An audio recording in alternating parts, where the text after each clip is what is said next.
Blog Talk Radio. Yes, yes, yes. This is another episode of Wake Up African People. And like the intro music says, fee, fi, fo, fum. We're staring down the barrel of this devilish system's gun, and we have nowhere to run. We have to take a stand because we're burning. Black people are mad and burning, but they're not mad enough. They're so mad they're mad at each other because this system has never treated us like citizens. Tonight's show is the illusion of inclusion, a sickness that black people have that's been put inside them by this system by telling them that they are a part of the system, that they have stake in this system, that they will be treated right by this system, that the laws that apply to the white folks in this system will apply to you. But you don't hear about white folks getting shot down and the police not being prosecuted. You don't hear about white folks and police brutality. You don't hear about white folks getting locked up in the prisons at alarming numbers and re-enslaved. You don't hear none of these atrocities that's happening to a black so-called citizen of the United States happening to white folks, only to you. Wake up, my people. Wake up, because if you truly believe that you are treated correctly and that you are a part of this system and you're not being used just to further the goal of the white supremacist system, then you are asleep. And we are here to wake you up. Astro Black, the mic is yours. Yes, yes. Good evening, brothers and sisters. Stay black, stay proud, stay strong. Astro Black here with you. And thank you, Brother Akbar, for the amazing introduction, for setting us off. The illusion of inclusion, or in other words, the seduction of power, is a refined tactic used by white supremacy in its fourth stage of refinement to wage psychological and spiritual warfare among the people of our nation and of our world globally. Sisters and brothers being used with the and manipulated with the illusion that you will be given full citizenship rights, full human rights, be respected as a human being, being allowed to the same access and opportunities and resources that the white supremacists afford for themselves at the expense of us, and as well as other people of color around the world, in the way that they gouge the planet of its natural resources and use it for the benefit of not the people who own the land, who have indigenous rights to the land, but for the invaders, the pirates, the rapists, and the white devils of the world, who are some of the world's greatest warmongers in history. And the illusion of inclusion is something that's come and reared its head and slapped us again and again in the face of people, especially those who have been watching the recent the recent high profile cases of police brutality and lynchings in the 21st century of young black men and women with impunity, without any question of guilt. The white perpetrators and criminals and murderers who have disrespected the lives of our people, of our young brothers and sisters, and who have murdered them are not being held accountable by their own laws. And that is the status quo. That is business as usual, and you'll see throughout history these same patterns. You see repetition of terrorism and wholesale violence against our people is something that the white supremacist has used as a tactic for his own quote unquote survival. and for the enforcement of white supremacist of a white supremacist power structure. I there's an article I pulled from the Hudson Valley, a 2012 article that I pulled from the Hudson Valley Press online, written by a brother named William Reed. He talks about in the article is entitled "African Americans and the Illusion of Inclusion," and this more than likely can be extended to all people of African descent throughout all over the globe, especially in places like in South America, the Caribbean, and Europe, where we are under direct, violent terrorist onslaught from white supremacist elements in the mainstream populations. But Brother Reed starts out by saying, Herman Cain's assertion that black Americans are brainwashed and George Soros' observation that Obama has lost control of the country's economic agenda has been left in the hands of the Republican Party is the raw but true state of black politics in America. Because of blacks' illusion of inclusion and the perchance for assimilation, black politics is little more than an afterthought to many across America's mainstream media. The political role of blacks is to support the maintenance of the status quo, instead of making sure that measures toward curbing black unemployment and underemployment are being carved into the 2012 Democratic Party platform. The majority of African American political activists are singularly engaged in keeping Barack Obama in the White House. And in the rush for inclusion in America, the election of the first black president represented the apex of success to some. The folly that has fallen to the level that blacks' major political pursuit is the maintenance of the status quo of Obama as president. In their moves to the mainstream, blacks now eagerly accept second-class American status, or in many cases, third and fourth. If you look at the social index, blacks have much more to complain about. Not just the Democratic administration, but most political administrations over the years have ignored blacks and their political needs. Black activists have been brainwashed or blind to see the legacies of an institutional racism and discrimination in housing, education, policing, criminal justice, and employment that continue under Obama's legacy. The average African American income is $33,000, compared with the $54,000 for whites.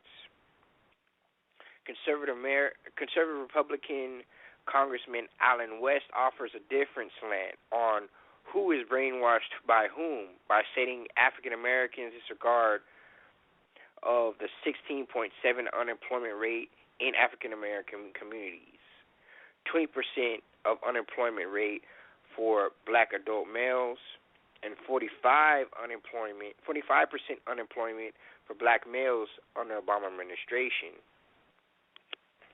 Collectively, though, African Americans are more involved in the political process than many other groups of color. Black American enclaves have high levels of congressional representation, and a large majority of African Americans support the Democratic Party. African Americans have improved their social status and economic standing significantly since the Civil Rights Movement, and recent decades have witnessed the expansion of a robust African American middle class. Unprecedented access to higher education and employment, in addition to representation of higher levels of American government, has been gained by African Americans in the post-civil rights era. But by calling himself post-racial, Obama has transcended racial politics and convinced blacks that American racism has gone away. Any doubt that Obama is not a champion of black politics should have been put to rest when he told the Congressional Black Caucus to stop whining. So we see, even more so, these issues are becoming more to the forefront as Obama is being used as a lightning rod in the mainstream media for racial hostility across the country. So anytime, even though he may be, Barack Obama being the black president in the White House is a representation, the embodiment of tokenism, racial tokenism at its highest levels. But you see, anytime he tries to do something that is not even radical as far as representing or appealing to the needs, the desires, and the welfare of black communities and other communities of color in the United States. But anytime he tries to do something that represents working class people,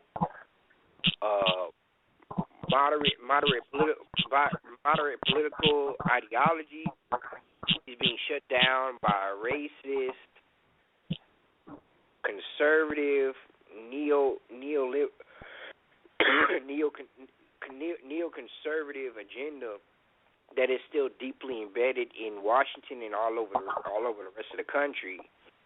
And what you see is, especially in the aftermath of things like the lynching of Trayvon Martin, when Obama made very candid statements that if he had a son that was Trayvon Martin's age, he would look just like him, and really appealing to the moral and spiritual anxiety that we as people of African descent in America feel in regards to this hostile police state, this terrorism that we've had to survive under since we've been here. He's being shut down. He's being ridiculed. He's having to suffer this malicious verbal and political onslaught from people who are within his circles and who are at the highest levels of power, and to a great extent, there's no justice that Trayvon Martin's family, other young brothers and sisters of the same age group and the same generation, and all of us who are all subject to the same brutality, violence, rape, murder, and systematic denial of justice have to deal with on a daily basis, can look forward to. Akbar. Yes, my brother. But we can't lay this all on the white man completely. But he gets about 99%, maybe a couple of points. But the so-called black leadership that's always seems to be elected by the whites, the ones that we pick, like Malcolm X and Marcus Garvey and, people before them, they destroy them. They come out with a message and the people follow them. They destroy them, but that's just the chances that you take for liberation. It doesn't scare me. They can keep killing, but somebody always going to come back to warn the people. Not just one guy, many people. Like, we talk about Marcus Garvey, but plenty of people was with Marcus Garvey. Plenty of people was with Malcolm X. Matter of fact, we had one on the show who passed away not too long ago, Herman Ferguson. But our people seem to be oblivious, like the brother said, oblivious to understand what the hell is going on. They really believe that they are included because they can get welfare. They can get some of these little things, and welfare really is something that you shouldn't even want, but they get you addicted. And when you're addicted to it, you can't get off of it. It's just like when they starved and dammed up the rivers in Africa, and the people that lived on the plains with their animals' waters were cut off. So they had to start feeding them. And they got dependent on the white folks. And they followed the white folks into the city, and then they start working them, building stuff in Africa for the white man. So what he does is he makes you dependent on his system that doesn't even treat you right. This is the crazy part about it. You can go outside right now today, be a black young brother, even sisters today, and get killed. You don't even know when you send your son or your daughter or your husband or your brothers or any, especially males, black males, outside, is he going to come back? It's just like being the police, almost. When the police goes out, his wife, he kisses his wife and children, everything, he don't know if he's coming back home today, because that's a dangerous job. But going out black is a dangerous job. You don't know what's going to happen to you out here in the street. So our people have never been treated like no real citizens. They started out, we talk about this, and Negroes, well, when were we citizens? We were citizens just for a little while in the South after the Civil War. That's the only time that we were protected by the military. We were citizens, that we could, we were in the legislature. I mean, black people came out of slavery, all this stuff that black people couldn't read, and it's certain classes in slavery itself. They had the artisans in slavery that built stuff. They had ones that worked for their masters and the masters had businesses and stuff where they had to read and write and record stuff for their master. There's certain white people that taught them how to read the English language and all that stuff. But the majority of the black Southerners couldn't read or write, the ones who worked the fields every day, 24/7. Now, they had this bureau called the Freedmen's Bureau, and I'm going to read from the Freedmen's Bureau when they, right after slavery, when they were supposed to try to help you out of slavery. And the Freedmen's Bureau was a U.S. federal government agency that aided distressed freedmen, freed slaves during the Reconstruction era in the United States.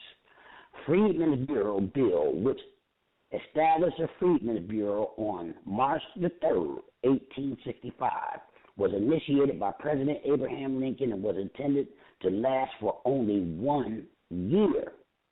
Now, I tell you how much these people have been enslaved for 450 years. You know what I'm saying? Centuries. But they only give them 1 year, all them people, all them black people. 1 year to get up on your feet. That's crazy within itself. And it says that after the 1 year ended, after the Civil War ended, the Freedmen's Bureau was an important agency of the early Reconstruction assisting freedmen in the South. The Bureau was a part of the United States Department of War. See, the federal government is protecting black people, not the state government. The state governments don't give a shit about you. That's why police can shoot you, murder you, choke you to death, right on camera, TV, whatever, and nothing is going to happen to them because the state protects them, because they protect state property. And they're not going to jail unless they do something real crazy, off duty or something, but most of them are not going to do that unless, they're going to do it within the framework of their job so they can get off with it. Now, in 1865, throughout the first year, it became clear these tasks were more difficult than had been previously believed as conservative Southerns established black codes. Now, they established the black codes. See, this was the state government and the people, working with the people, because every time the whites would kill a black and go to the court, how many have you known of that was prosecuted? Not a one. Not. I don't believe, as far as I know, that one person got charged for any of the lynchings that happened throughout the North and the South. So it says conservative Southerners established black codes detrimental to African American civil rights. Now, what is this civil rights? We talk about civil rights. Do you ever hear about white folks' civil rights being violated? Or you don't hear about no folks' civil rights being violated but black people. Black people is the only one that's on this civil rights thing. And what is civil rights? What people never even ask that question. What does civil rights mean? Civil means peace. And you only gave you the rights to be in peace. But that has not happened. Because every single day you could turn on your TV and either some cop done shot a black man down or another black man done shot a black man down. Because we don't want to just say that whites are killing blacks. But blacks are killing blacks too. And that comes from poverty and crime and drugs and all the stuff that whites flush into our neighborhood. So you could go all the way into the black on black crime, but at the beginning of it, it's the white element that's causing it. So in America, all we got out of all that slavery was a chance to sit on the same toilet with the white man, the chance to drink out of the same fountain with the white man, the chance to go into some restaurants or sit at the counter or go to the movie theater, go wherever they went, and by accepting all this, the black people got so happy and snotty-nosed and teary-eyed and jubilant that they can go to the white man stuff and let their own stuff diminish. That's what has us in this economic situation today. Now, that economic program should have been inside the freedom. You know what I'm saying? When they so-called freed us, it should have been an economic program established for us so we can be self-sufficient. But it wasn't, because that wasn't the plan for black people. The plan for black people was to use them the way they was always being used, and that was working for and serving white interests in America. Now, you go look for jobs every day. These big corporations and stuff. How many black people own big corporations that have billions and billions and billions of dollars?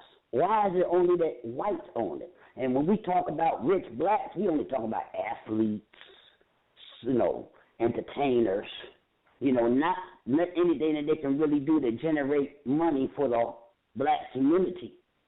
They generating money for the white community with their music and records, and some of that money for themselves. Because imagine, look, Michael Jackson, I'm sorry. He was saying that he was a slave of Sony. Now, how is a man this rich, as he said he is, which was not really rich compared to the rich white man, he was a welfare case. But how is a man worth over $1 billion before he died talking about he a slave? You ain't listen to Mike. Mike was trying to warn you. Michael Jackson had found himself, even though he bleached his skin and all that. He found himself because white folks made him find himself. That's what happens. It seems like we can't get Negros to understand that we got to make moves. Let's not wait until the pressure of the white man is so compressed on us that that's when we move. It's too late then. This is what's happening. We need to build economically, come together economically, do what Marcus Garvey said, and build our own things, our own infrastructure within this America. I'm not telling people to go to Africa. Garvey never told them that everybody go to Africa. He said build a base in Africa. But you said, oh, the Negro was crazy. But the same Jews that started the NAACP and got you out there marching and, funding you and sending you here, sending you there, and telling you what to do, was using you the whole time. While he was pushing you out there for more rights and more jobs and all that, he was making backdoor deals for the state of Israel to build up Israel so he'll have a country he can go to. Now, they got Jews that get persecuted in America. Before they catch them, they'll flee to Israel, and Israel will not deport them to come to America to get tried. You can't get the deported Israeli out of there to be tried. Now, if we had our own country, like look at Israel. Even though you see all the fighting over there with them and the Palestinians, they done build a whole wall to keep the Palestinians out of the country they was already in. But you don't hear anything about them. Now, we had a country long before them. You don't hear anything about the Jews. When I say anything about them, you don't hear anything about negative about them from America or any other the European powers that's in cahoots with America and the white supremacist worldwide system. So, it's real detrimental that you people listen to what me and Astro Black, and we don't have Queen Hashepsut with us tonight, but we want to shout out to her. I don't think she is feeling too well, but she will be back with us soon.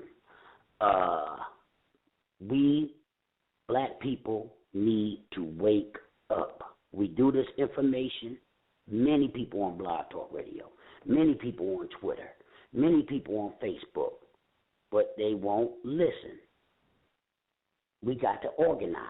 It's cool. Facebook is okay to put your opinion out and have a little debate, but you got to come off of Facebook and hit these streets and start doing something for self, even if it's getting a peddler's license, buying some goods. It's better to make your own goods, but you have to start somewhere. Buy your own goods. I see brothers, and one thing I know about the Muslim brothers, this is what, the only thing, I used to be in the Islam real deep back in the day, but I gave up all religions because they're nothing but tools of control. But it's one thing about the Muslims that when I was in it, they will do what they have to do to be who they want to be. So they'll get out there on the streets, they'll sell incense, oils, bean pies, clothes, whatever. I done seen Muslims selling all kinds of things, just so they don't have to be up in this system that persecutes them, tell them they can't pray and they can't do their Muslim thing. But they got to pray 5 times a day. So you see black Muslims doing stuff in major cities, but now a lot of the cities is even shutting them down. But they tried to start somewhere. Now, Islam, the Nation of Islam, turned out a lot of successful black people, regular everyday black people. I'm not talking about the big ones. I'm talking about regular everyday black people. Right here in Philly, we got one named Kenny Gamble. He's come from this group that wrote music in Philly, Gamble and Huff. Now, this brother is building schools, right? He's building schools, he's building little strip malls, he's building housing and everything, right in the black community. Now, we're not saying there's nobody out there doing nothing, don't get me wrong. But it's, I don't know if it's for brotherhood or Islam or money, because there's one thing that Muslims do, black Muslims do. Once they're indoctrinated into Islam, they think the Arabs are their brothers and you ain't their brother if you ain't Muslim. That's crazy. So that's what you get when you get indoctrinated into oppressor race religion. It turns you against your own people. So in 1877, there was an election, and it was a close election, just like the Bush and the Gore election back in the day. So they made a compromise, and they let the Republicans remain in power long as they will pull the Union troops out of the South, which ended Reconstruction, period. Once that was over, the Jim Crow stuff came. And this is when in the South the Jim Crow came, and the white Aryan Brotherhood, the white Citizens Council, the Ku Klux Klan, every type of white vigilante group that you could think of. And some of them were prominent whites. I'm not talking about everyday low-class white poor citizens. Some of them were prominent. Some of them were even police and judges and the mayor himself of the city. Put on white sheets and went out and terrorized Negroes and ran them out of the South. We had one great black man called Henry McNeil Turner. You need to look him up. He was a hell of a black preacher, but he didn't preach like these preachers today. This stuff that they preaching today is something new. These people preach revolution with the Bible. You know what I'm saying? It was black Christian nationalism. So what happened with Henry McNeil Turner, he was in office in Georgia at that time. But what happened is when the whites took power, instead of them unelecting the blacks, they just threw them out. They just threw them out of the legislatures and everything. I mean, it was no election, no nothing. They just, niggas, y'all got to go. We back in power. So the federal government took the power, the military power that was protecting you out of the South, and all anarchy broke hell. And this is what they call the biggest mass migration inside America in American history, when all the black people started leaving the South, going everywhere. They were trying to get out. They were going, some going to Africa. The Back to Africa movement got started. People was going to Africa. People was going out to pioneer the West. People were running up north. I mean, they were going into Canada. They were going into Mexico and beyond. I mean, a lot of people don't tell. There's people that went into all the countries that surround America to get out of America, and over across the water into Africa, Haiti, Ethiopia. Black people was leaving here by the droves. It was refugee camps. When they stopped letting us go to Africa, because they couldn't let all these Negroes go. Who were they going to have to do their work? Who were they going to have to fight their wars? Who were they going to have to blame for all the faults in America? To this day, they blame black people for everything that happens in America. My African boy from Nigeria told me when he came over here, in the immigration thing, they show you a movie. They don't straight out say blacks are the criminals. Don't trust black people, but they got a movie of criminals, and guess who's starring in it? Black people. So they don't say it because it's politically incorrect to say it. So what they do is they go behind, the snake in the grass type situation, and then come up and bite you when you least suspecting it. This what you call liberalism. And this Marcus Garvey himself warned us about liberalism way back in the early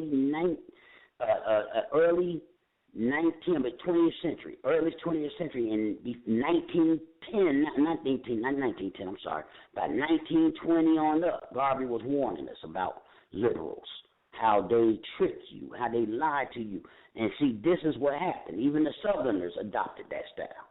The whole white America was brought into that style in order to trick you into being the, you might as well say slave, because anytime you building somebody else's nation, and when you look to the side, your nation, you don't have no nation, you don't have nothing. You're a slave. You might don't want to say you're a slave. You might want to, saying this brother is crazy, but come on. If somebody come to your house, say a friend or a so-called friend, probably is a friend, and you found out that this person would do anything to help you, and you just kept on letting them work, and you just using them. This is the same thing happening to the Negroes. We've been used by the white man. We need to wake the hell up and smell the coffee. Now, solution, Garveyism. Learn about Marcus Garvey. Learn about Booker T. Washington. Learn about all our great heroes before so-called civil rights.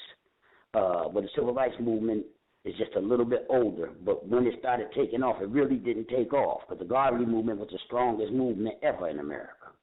But after the civil rights movement took off, blacks started joining that movement because they seen white folks marching with them.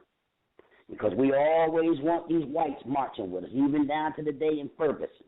Even the other day on Martin Luther King's birthday, they got whites marching with them. But I want to let you understand that when whites come into your movement, they neutralize it. Because they take the essence out of your movement. How can they feel what you feel? How can they know what you feel? They're not going through this stuff.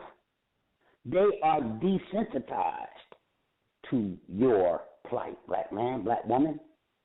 They are desensitized to your plight. But we have to understand that we need to build. Now, okay, do we have a motto for this? Yeah. Look around you, all these foreigners that come here to America. Most of them is illegal immigrants. They don't even vote. But you, just like the brother said earlier, are so deep into politics, you even got a black man standing, well, a half-black man, standing in office that don't even pay you no damn attention. You know what I'm saying? Because the white man is paying him. Barack Obama has no power. I don't blame Barack Obama. He's just a puppet. The white supremacist government is behind all this. And who is the white supremacist government? Every white person in this country, period. Even the ones that claim that they want to help you and turn against you. Ask them will they give up their white privilege. And they may have you locked up or something. You know, they may be the one that lynch your behind. Talking about giving up their white privileges. Astro Black, the mic is yours. Right on, brothers and sisters. See how many white friends you have after you ask some critical questions and had them look and hold a mirror up to the devil himself. Because, ask them to give up their white privilege and make some real practical, tangible moves towards dismantling white supremacy and white skin privilege is something that white liberals just can't do, and they won't do it. What you were saying reminded me of a quote from Dr. John Henrik Clarke. He said, "Powerful people cannot afford to educate the people that they oppress, because once they are truly educated, you will not ask for power. You will take it." And exactly, that's why Carter G. Woodson wrote this book, The Real Education of the Negro.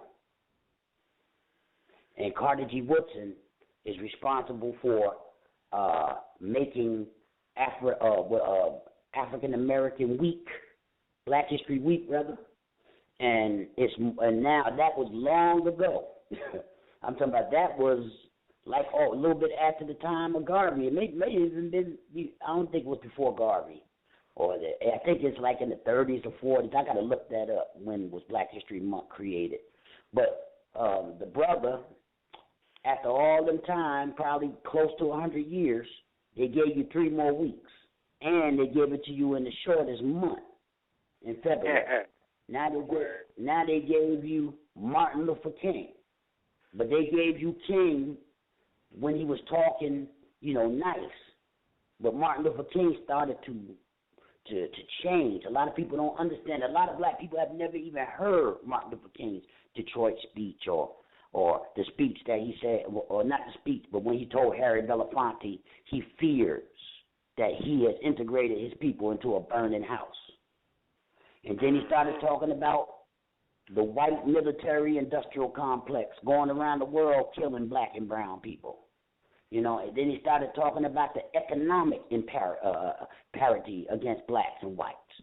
He said that this thing's not done. And then he had a poor people's program that they was getting ready to go in Washington, and set up tents all around the White House area and everything. And the poor people were going to be there in protest of poverty in America.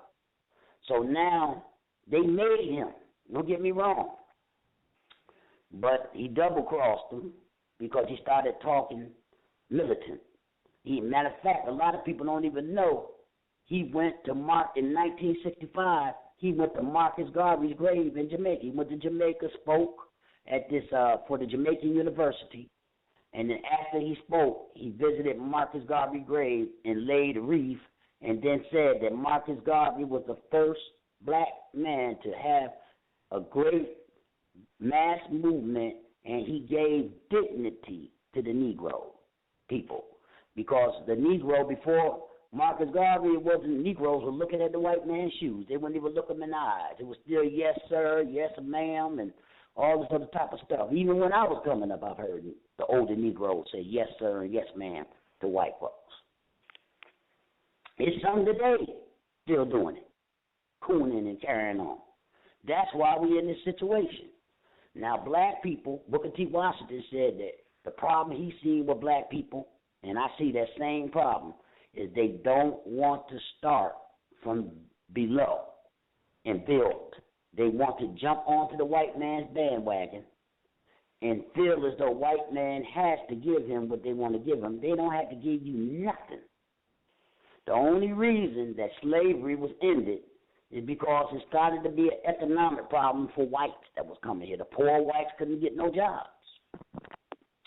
All the riots in America, when the whites was attacking the blacks and burning black cities, I'm talking about when the whites was attacking you outright, it was all economic.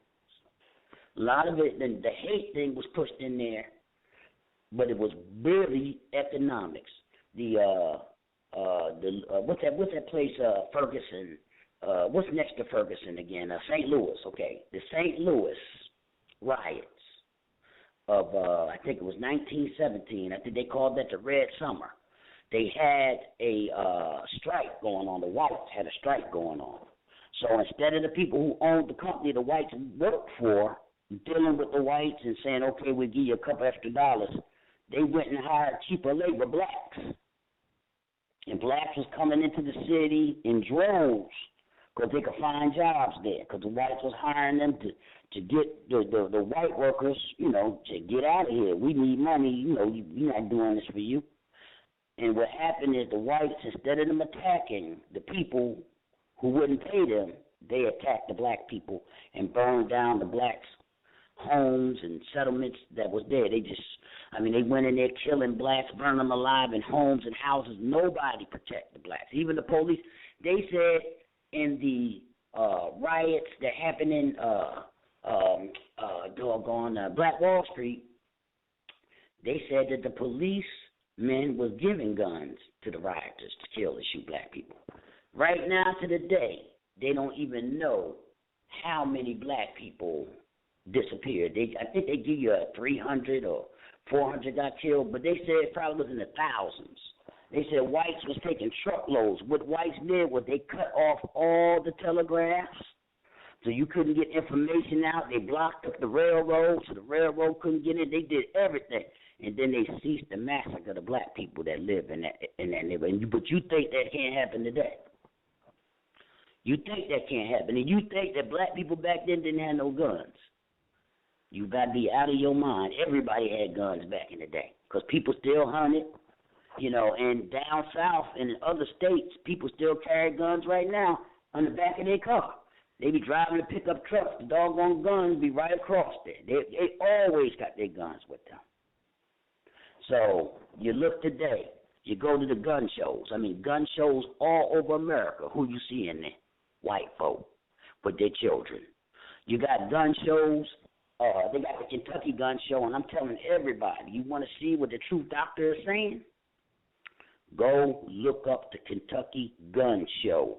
They got helicopters. The white people, regular everyday white people, they got tanks. They got flamethrowers. They got grenade launchers. These everyday white people, if you get your hand on a weapon like the ones they got, the FBI will be up in your house. The FBI, the ATF, the CIA, and COINTELPRO, everybody be flamethrowers. You'll be locked under the dead, huh? Flamethrowers, man, get out of town. Go look at it. They have a video on YouTube showing you what they be doing. It's the biggest gun show in America. They got flamethrowers, brother, and they got stuff. I'm not talking about regular guns that we got.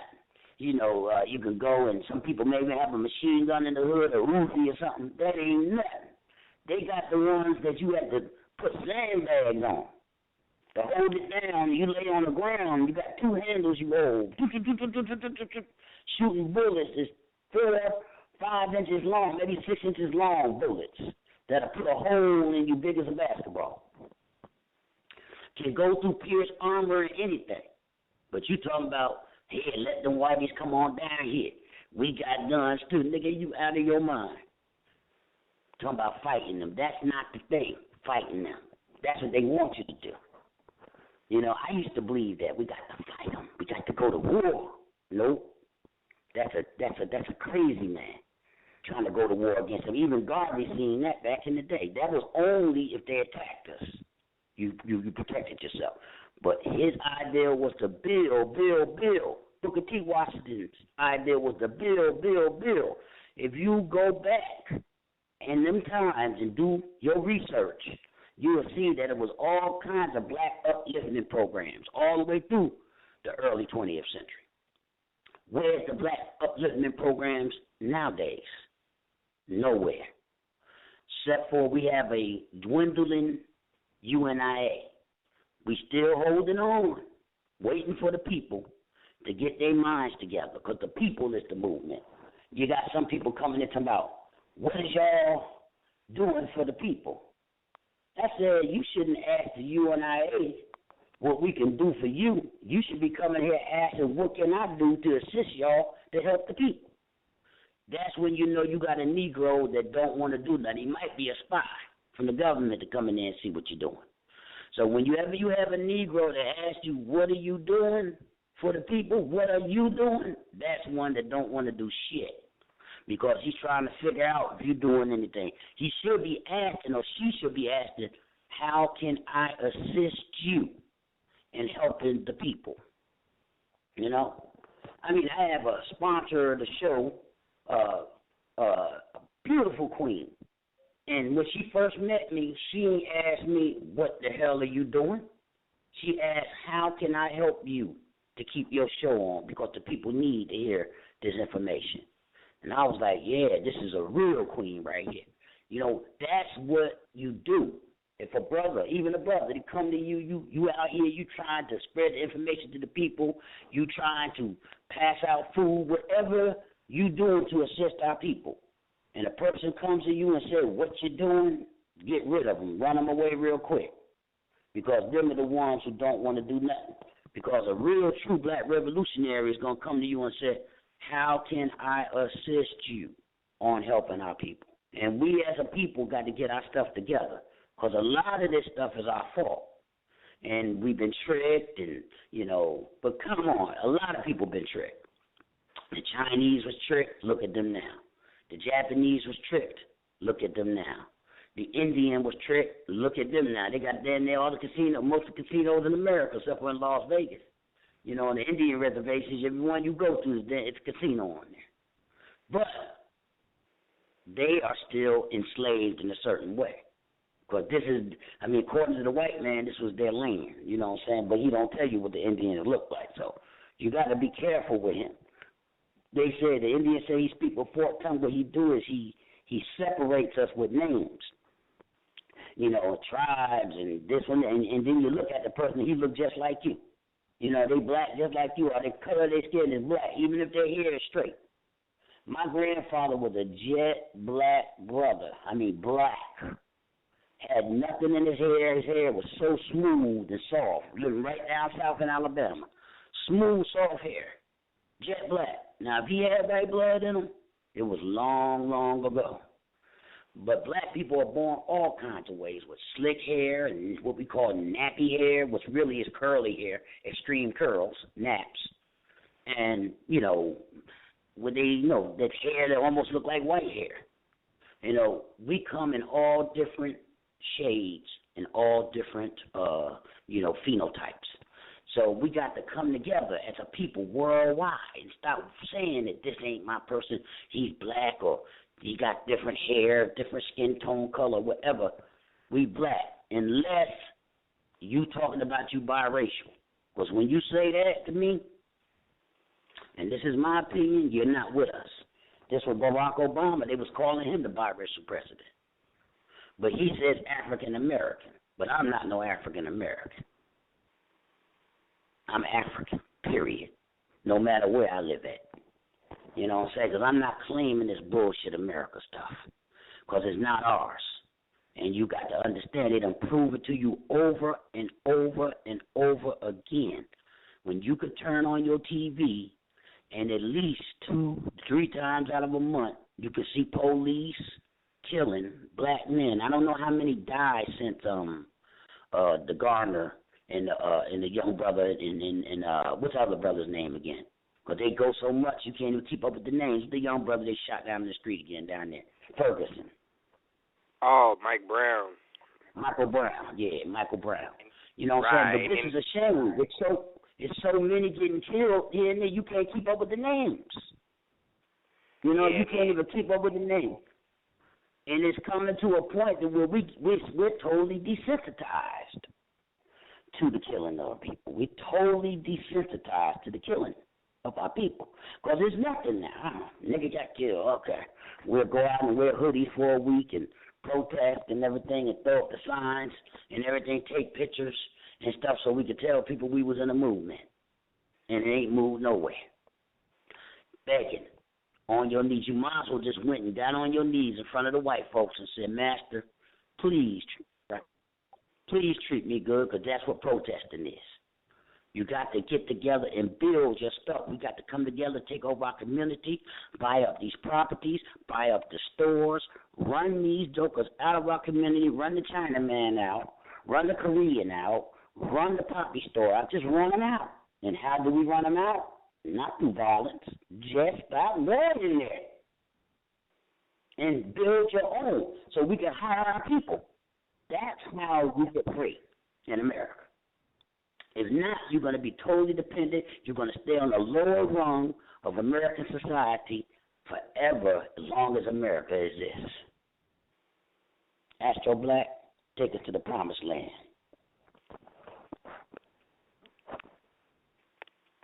Right on, brother. Right on. And that's a critical point that you made about how it's already been made clear that the white supremacist power structure, the government, the judicial system, and the police agencies are bent on terrorizing and suppressing people of color, specifically African communities in America. That they're here to destroy, maim, rape, and pillage our communities. And when there is no question of guilt, when we know exactly who the perpetrator and the murderer is, and they kill us in cold blood, especially those who are unarmed, there will be no legal consequences for their crimes against our people.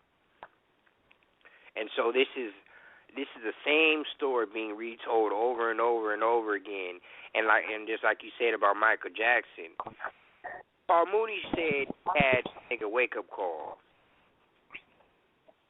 And that's what that slap in the face is, that jarring shock reality that brings you back to the forefront and realizes who you are and where we are. And we are on enemy territory behind hostile territory behind enemy lines. Mm-hmm.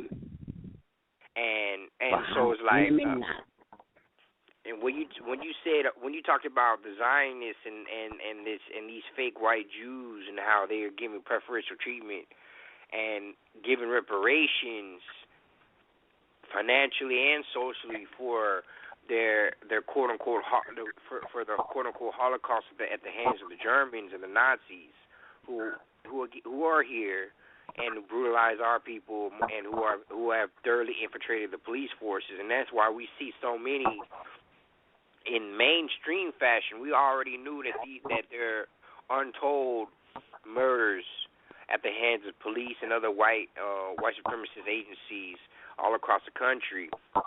Now, because of the explosion of social media and these pocket recorders that everyone has, and we're seeing the bona fide proof of what's happening. And back before he gave up the ghost, brother Brother El-Haj Malik El-Shabazz, Brother Malcolm X said about the Zionists. He said the modern day 20th century weapon of neo-imperialism is dollarism. The Zionists have mastered the science of dollarism, the ability to come posing as a friend and benefactor, bearing gifts in all other forms of economic aid and offers of technical assistance. Thus, the power and influence of Zionist Israel in many and newly independent African nations has fast become even more unshakable than that of the 18th century European colonists. And this new kind of Zionist colonialism differs only in form and method, but never in motive or objective. And this type of psychological and economic warfare that's being waged against our people in all corners of the globe has taken this shape, especially in the 21st century, where we have our newly war-free and independent nations like Liberia, like Guinea, like Sierra Leone, are now under a new neo-colonial onslaught in the aftermath of this biological warfare taken in the shape of Ebola. So after 20, 30 years of civil war that's being instigated and that's been instigated and controlled by European Western colonialist powers in West Africa, now that we have some measure of stability and there's a return to governance in our African independent nations, we suddenly have this explosion of Ebola virus. And this is a clarion call. This is the devil showing his hand, and that they're in the 21st century they're using biological warfare to destroy the stability and the economic progress of our people all over the country and all over the world. And you've never and it's so clear, especially when you talk to our brothers and sisters who are on the continent, who are seeing firsthand the way that France, the way Great Britain is coming in to meddle in and control the way our people receive health care. It's so deliberate in that none of the white people who contract the Ebola virus die from it. But as of now, we have close to 8,000 deaths in West Africa because of it. And suddenly, somehow, there's an experimental miracle drug that is being administered to the healthcare workers who come from Europe and the United States, and there's never a death of any of the white healthcare workers who contract the Ebola virus. But scores and scores of our people are dying, whether they're here or whether they come to seek treatment in the United States. They still meet the same demonic fate at the hands of our would-be benefactors. So be aware. Be aware of the snake in that grass. Be aware of this illusion of inclusion that's being used to pull the wool over our people's eyes all over the world, and really just side blindness to the reality of this genocidal maniac that's unleashed across the planet to destroy our people and destroy our future and help and make us forget the battle that we're engaged in, that we've always been engaged in. You know, Astro, we forgot to even let any callers in. We got a couple on here, though. I see anybody. I just opened up all the callers. if anybody wants to say something real quick before we go off air, say it now or forever hold your peace.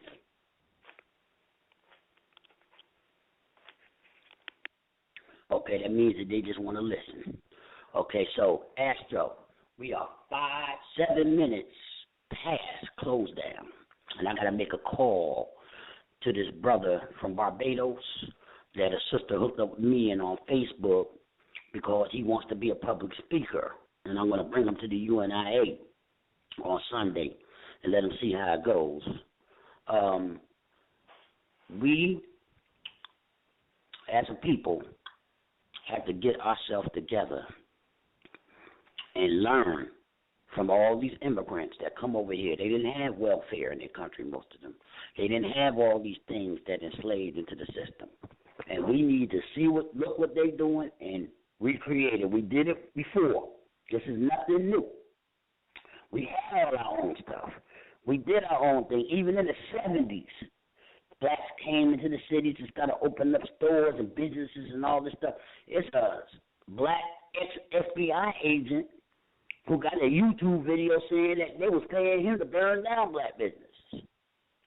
Said he even burned down the black, what's the name of them, like Harry Belafonte and them used to go with the actors thing, with all the actors in them went. He the broke Black the Writers Workshop. Workshop. Yeah, Black Writers Workshop and watch. And then he went back and burned it down. So, we got Negroes that you got to keep your eye on, too. Because they, like the brother said, they don't want to let go of this illusion of inclusion. And this has been another episode of Wake Up African People, and we will be back with you again on our next show. Good night. Good night, brothers and sisters. Stay strong. Stay black. Black Power.